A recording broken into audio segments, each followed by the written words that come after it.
କୁହନ୍ତୁ ମ୍ୟାଡ଼ାମ। ଗୋଟେ ଭଲ ଫୋନ୍ ଦେଖାନ୍ତୁ। ଆଜ୍ଞା ଏବେ ଦେଖଉଛି।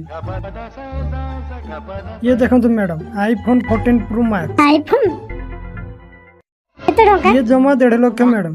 1.5 ଲକ୍ଷ ଟଙ୍କା? ହେଲେ ମୋ ବଜେଟ୍ ତ 25,000 ଜମା। ଆରେ କେମିତି କଥା କହୁଛନ୍ତି ମ୍ୟାଡ଼ାମ, ଆପଣଙ୍କ ଭଳି ସୁନ୍ଦରୀ ଝିଅ ହାତରେ 20-25 ହଜାର ଫୋନ୍ କ'ଣ ଭଲ ଲାଗିବ? ଆପଣ ଗୋଟେ କାମ କରନ୍ତୁ, ଏ 25,000 ମୋତେ ଦିଅନ୍ତୁ। ଏ 25,000 ୟାର ଡାଉନ୍ ପେମେଣ୍ଟ କରିଦେଉଛି ହେଲା, ବାକି ଆପଣଙ୍କର 18 ମାସ କିସ୍ତି କରିଦେଉଛି। EMI? ହେଲେ ମୁଁ ତ କିଛି କରୁନି, EMI କେମିତି ଦେବି? ଆରେ ମ୍ୟାଡ଼ାମ ଆସନ୍ତୁ ମୋ ସାଥିରେ, ମୁଁ କହୁଛି କେମିତି ଭରିବେ।